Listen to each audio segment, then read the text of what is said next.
आप सबका फिर से स्वागत है। मैं Vivek Bindra, motivation speaker, leadership consultant, business coach. आज बात करूंगा इलॉन मस्क की। इलॉन मस्क है कौन? Far sighted, futuristic, barrier free thinking रखने वाले एक South African born Canadian American business magnate है। ये इलॉन मस्क जैसे लोग सदी में दो चार ही पैदा होते हैं। लगभग 100 साल में 2-4 लोग ही ऐसे पैदा होते हैं। इलॉन मस्क वो लोग हैं जो फ्यूचर को कंट्रोल करना जानते हैं, एनविजन करके। बचपन से ही 10 साल की उम्र में ही वो इतनी किताबें पढ़ लिए थे जो एक ग्रेजुएट भी नहीं पढ़ पाता। 12 साल की उम्र में घर में पड़े पड़े एक कंप्यूटर से उन्होंने एक गेम बना डाला और उस गेम को उन्होंने $500 के अंदर पहली दफा एक ऑनलाइन कंपनी को सेल कर दिया। बचपन से ही उनका ज्यादा फोकस था कि प्रॉब्लम, सबसे बड़ी प्रॉब्लम है सोल्यूशन ढूंढना। Looking for the solution is the biggest problem. वो क्या कहते थे? एक ही प्रॉब्लम है कि प्रॉब्लम नहीं है, सोल्यूशन ढूंढना बड़ी प्रॉब्लम है। तो उनकी कंपनी के अंदर अगर आके कोई ये बोल देना कि सर ये हो नहीं सकता, तो वो उसकी कंपनी में उसका आखिरी दिन होता था। वो क्या कहते थे? होगा, जरूर होगा, सोचो कैसे होगा। उनका मानना क्या है? Failure is the option. दुनिया बोलती है failure is not the option. ये मैंने पहले व्यक्ति देखे जिसका मैंने बिजनेस, एक्चुअली मैं थॉट प्रोसेस इलॉन मस्क का जानना चाहता था। आप में से कई लोगों ने कमेंट बॉक्स में लिखा ना कि इलॉन मस्क की केस स्टडी दीजिए। ये एक ऐसे व्यक्ति हैं जो मेरे लिए भी इंस्पिरेशन है। ये वो व्यक्ति हैं जो पृथ्वी के लिए जीवित रहना चाहते हैं। इन्होंने सोलर सिटी बनाई जो कि सस्टेनेबल एनर्जी क्रिएशन पे काम करती है। Solar city sustainable energy creation पे काम करती है। इन्होंने टेस्ला मोटर बनाई जो सस्टेनेबल एनर्जी कंजम्पशन पे काम करती है कि एनर्जी भी पेट्रोल डीजल का चक्कर ही खत्म हो जाए, पोल्यूशन फ्री हो जाए पृथ्वी। और electric vehicles, driverless cars. Actually paranoid व्यक्ति जो केवल हाई क्लास प्रोडक्ट बनाने पे फोकस किया। शुरू से शुरू करते हैं। आज जो कि ये पृथ्वी पे 21वें सबसे शक्तिशाली व्यक्ति माने जाते हैं, ये सेल्फ टॉट प्रोग्रामर हैं और रॉकेट साइंटिस्ट हैं। इन्होंने रॉकेट साइंस की फॉर्मल एजुकेशन नहीं ली, किताबों को पढ़ पढ़ के इन्होंने पूरे रॉकेट साइंस को समझ लिया। बचपन में किताबी कीड़े थे, किताबें पढ़ पढ़ के इन्होंने बचपन में ही एक डीप विजन, एक ऑब्सेशन, परसिस्टेंस क्रिएट कर लिया पृथ्वी को बदलने के लिए। ये कहते हैं great leader don't try to force a square peg into a round hole. वो क्या कहते हैं? स्क्वायर को राउंड में घुसाने की कोशिश नहीं करते। बुद्धिमान व्यक्ति वो है जो अपनी हाई परफॉर्मेंस टीम को बिल्ड करते हुए उनकी कोर इनर स्ट्रेंथ को पहचानता है। इसका अर्थ क्या हुआ? कभी भी मछली को पेड़ पे नहीं चढ़ाते, पेड़ पे बंदर को चढ़ाते हैं। बंदर अपने आप चढ़ जाएगा, मछली जिंदगी भर मेहनत करने पे भी नहीं चढ़ेगी। इनका मानना है कि अगर असाधारण काम कराना है टीम से तो टीम पावरफुल होनी जरूरी है। पहली बार में सही आदमी हायर करो। मीडियोकर आदमी जब उससे रिजल्ट अचीव नहीं होता तो वो ये मान लेता है रिजल्ट अचीव इसलिए नहीं हुआ क्योंकि हो नहीं सकता था। लेकिन ये बिल्कुल ऑपोजिट है। ये कहते हैं नहीं हुआ से कोई मतलब नहीं, रिजल्ट तो अचीव करना है, तरीके अलग अलग अपना लो। गोल को नहीं बदलना, तरीके बदलने हैं। गोल नहीं बदलना, स्ट्रैटेजी बदलनी है। पूरा बचपन 10-10, 12-12, 15-15 घंटे अकेले घर में बैठ के पढ़ पढ़ के इन्होंने निकाल दिए। जिंदगी भर 7 दिन काम किया, एक दिन में 15-15 घंटे काम किया। अपने आप से अनरीजनेबल, अनकॉम्प्रोमाइजेबल एक्सपेक्टेशन रखते थे। अपने आप से वो एक्सपेक्ट करते थे जो कोई नहीं कर सकता। ये क्या कहते थे? मुझे वो नहीं करना जो किया जा सकता है, मुझे वो करना है जो करना चाहिए।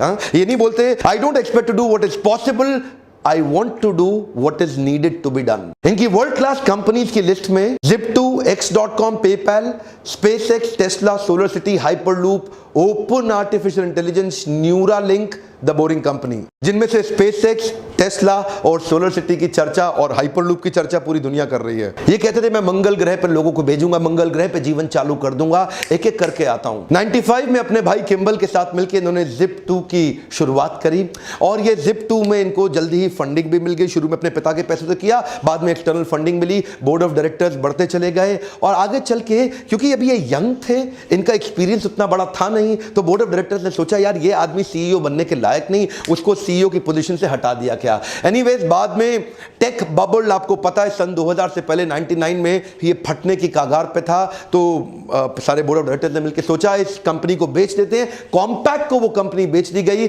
जहां से जो पैसा मिला उसमें इनका 7% इक्विटी था, जिसमें इनको $22 मिलियन तुरंत मिला। और वो $22 मिलियन ये घर में रख करके रईस आदमी की तरह घूम सकते थे। छोटे थे, यंग थे, लेकिन वो पूरे $22 मिलियन एक एक करके उन्होंने आगे इन्वेस्टमेंट शुरू कर दी और तुरंत चालू चालू करी x.com। ये एक ऑनलाइन ट्रांजैक्शन की ऑनलाइन बैंकिंग कंपनी थी, अपने आप में पहली ऐसी कंपनी दुनिया भर में। आगे चल के कन्फिनिटी नाम की एक कंपनी के साथ इसका क्लैश हुआ, लेकिन उसी समय दोनों कंपनी मर्ज हो गई और उसका नाम पड़ गया पेपैल। क्या आप जानते हैं पेपैल? दुनिया भर में आज पेपैल फेमस है। उसको किसने स्टार्ट किया, उसको किसने बड़ा रूप दिया? वो इलॉन मस्क ही थे। उनका जो सीटीओ था ना, चीफ टेक्निकल ऑफिसर, उसके साथ इनकी बहसबाजी हो गई। ये सीईओ थे, वो सीटीओ थे, और बहस ऐसा हुआ कि वो सोच रहे थे कि लाइनेक्स पे रखें इसको कि विंडोज पे लेके जाएं, और उस बहस के चक्कर में सीटीओ ने बाकी बोर्ड को अपने साथ लिया। ये भाई साहब की अभी नई शादी हुई थी इलॉन मस्क की, ये गए हुए थे हनीमून पे, पीछे से उन्होंने इसको बाहर निकाल दिया और सीईओ की पोजीशन से बाहर कर दिया। बहरहाल उस कंपनी से भी बाहर हुए ये,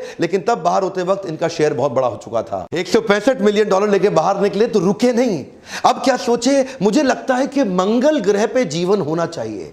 ये सोचे मंगल ग्रह पे पेड़ पौधे उगाऊंगा, उसके बाद लोगों को बसाऊंगा, पूरा जीवन बसाऊंगा। ये रशिया गए। रशिया जाके उन्होंने बोला कि कुछ ऐसे रॉकेट्स का अरेंजमेंट किया जाए कि जिससे मैं मंगल ग्रह जा सकूं। उन्होंने इनको प्रपोजल दिया कि $8 मिलियन लगेगा। अब ये सोचने लगे, यार $8 मिलियन तो बहुत ज्यादा है। ये रशिया में काफी नेगोशिएट करने की कोशिश जब की तो उनके प्रोजेक्ट को रिजेक्ट कर दिया गया। ये वापस आ गए। वापस आके सोचे क्यों ना मैं ये कंपनी खुद ही बना लूं, तो पढ़ने लग गए। अपने आप पढ़ पढ़ के इन्होंने अपने आप उसी समय स्पेसएक्स कंपनी फाउंड करी। जिस प्रकार हेनरी फोर्ड ने commercially viable automobile industry create करी, उससे पहले गाड़ियां बड़ी महंगी बनती थी। हेनरी फोर्ड ने उसको कमर्शियली वायबल बनाने के लिए बड़ा एक असेंबली लाइन बना दिया। बोले जैसे हेनरी फोर्ड ने उसको कमर्शियली वायबल किया, तो मैं स्पेस ट्रैवल को कमर्शियली वायबल क्यों नहीं कर सकता? $8 मिलियन तो बहुत ज्यादा है एक रॉकेट का। तो ये सोचने लगे कुछ ऐसा किया जाए कि रीयूजेबल रॉकेट तैयार किए जाएं। तो रॉकेट साइंस की इनको पढ़ाई इन्होंने फॉर्मली तो नहीं करी थी, लेकिन इससे पता चलता है कि एक आदमी नेट को खोल के या किताबों को खोल के या एनसाइक्लोपीडिया को खोल के किताबों को पढ़ के खुद भी सीख सकता है, और वो इन्होंने किया। प्राइवेट ऑर्गेनाइजेशन स्पेस ट्रैवल को रीडिजाइन कर देगा, इसका किसी को विश्वास नहीं हुआ। कोई नहीं बोला कि मैं इसकी मदद करने, कोई नहीं आया। एक्चुअली मुद्दा यह नहीं था कि रॉकेट को ऑर्बिट में पहुंचाना है। एक्चुअली मुद्दा यह था कि लो कॉस्ट में रॉकेट को ऑर्बिट में पहुंचाना है, और उसी रॉकेट को फिर वापस भी लेके आना है उसको रीयूज करने के लिए।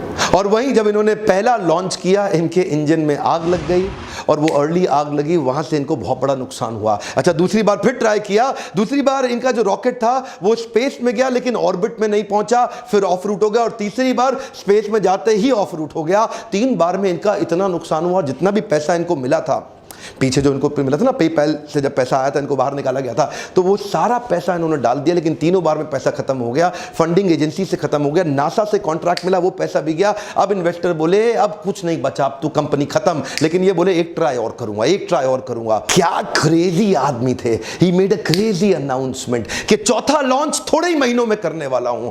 एक्चुअली इस इंडस्ट्री में इतने छोटे छोटे गैप पे कोई लॉन्च नहीं करता, पर ये छोटी उम्र के अंदर ही बहुत बड़े, इनका रिस्क एपेटाइट बहुत बड़ा था, और अपना सब कुछ दांव पे लगाने को तैयार थे। अपना घर मकान बेच के किराए पे शिफ्ट हो गए, सबके कर्जे लेकर के आखिरी बार ट्राई किया, और इस बार न केवल सफल हुए बल्कि $1.5 बिलियन का नासा से एक प्रोजेक्ट भी ले लिया, और नासा ने अब इनको फंड किया, बोला आप हमारे लिए काम करिए। आप जानते हैं हमारा इसरो और नासा ये सरकारी पैसे पे काम करते हैं, लेकिन रीयूजेबल रॉकेट सरकारी पैसे के बिना उन्होंने प्राइवेट दम पे, बिना फॉर्मल पढ़ाई के, अपने आप किताबें खोल के पढ़ पढ़ के खुद ही कर डाला। ऐसा पैरानॉइड विजन अपने प्रोडक्ट और अपने क्राफ्ट को अचीव करने के पीछे ऑब्सेशन। देखिए, यही मैं आज अपने देश में देना चाहता हूं मैसेज। हमारे देश में भी ऐसे कई लोग खड़े होंगे जो इन वीडियोस को देख रहे हैं। आज ये नासा स्पेस एजेंसी के इक्विपमेंट, कार्गो और सैटेलाइट ऑर्बिट तक पहुंचाते हैं, और रीयूजेबल प्रोजेक्ट बना दिया। अभी इसके साथ साथ इन्होंने, अभी चल ही रहा था, ये टेस्ला मोटर में भी पैसा डाल दिया।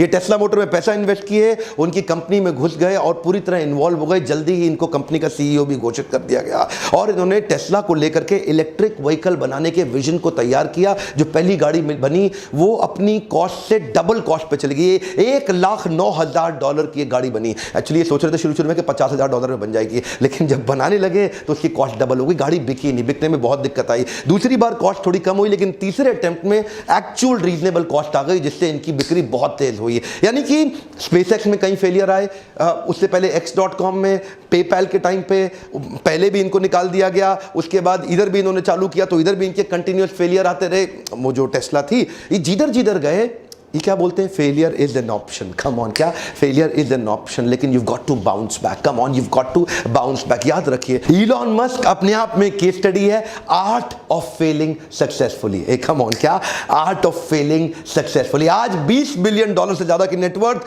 दुनिया के 50 सबसे पैसे वाले अरबपतियों में इनका नाम आता है। दुनिया भर में इनका इन्फ्लुएंस इतना बड़ा हो गया, भारत भी आ रहे हैं, इलेक्ट्रिक गाड़ियों को लेकर के उसकी तैयारी हो रही है। हमारे प्रधानमंत्री से इनकी मुलाकात भी हुई, और आप तो जानते भी हैं आज हमारे देश में पेट्रोल डीजल गाड़ियां हटाने की पूरी तैयारी की जा रही है, इलेक्ट्रिक व्हीकल्स लाने के लिए। ड्राइवरलेस पावरफुल गाड़ियां बना रहे हैं आज इलॉन मस्क, दुनिया भर में छा गए हैं। Futuristic, future oriented, barrier free thinking, ये जो ढक्कन लगा ना बैरियर, वही सबकी समस्या।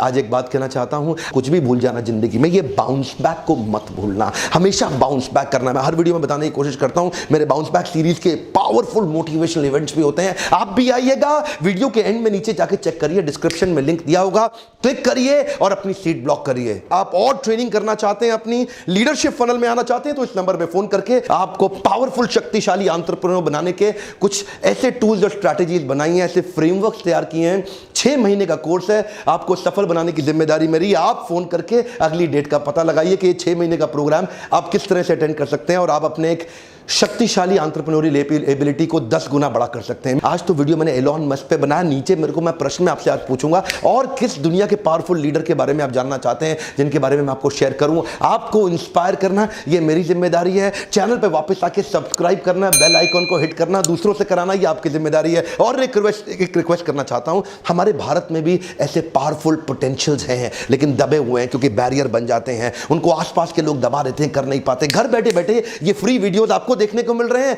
इतना सा काम करिए, शेयर करिए, तक कुछ क्या पता कि किसको कौन सी बात कब चिंगारी की तरह लग जाए और उसका एक जे कर्व हो जाए, उसकी ग्रोथ हो जाए। तो शेयर करिए, सारे व्हाट्सएप ग्रुप्स में हो सके तो डाउनलोड करके सबको शेयर कर दीजिए। मेरे साथ जुड़े रहने के लिए, हर बार वीडियोस को वापस आके देखने के लिए प्रेम पूर्वक आप सबका फिर से बहुत बहुत धन्यवाद।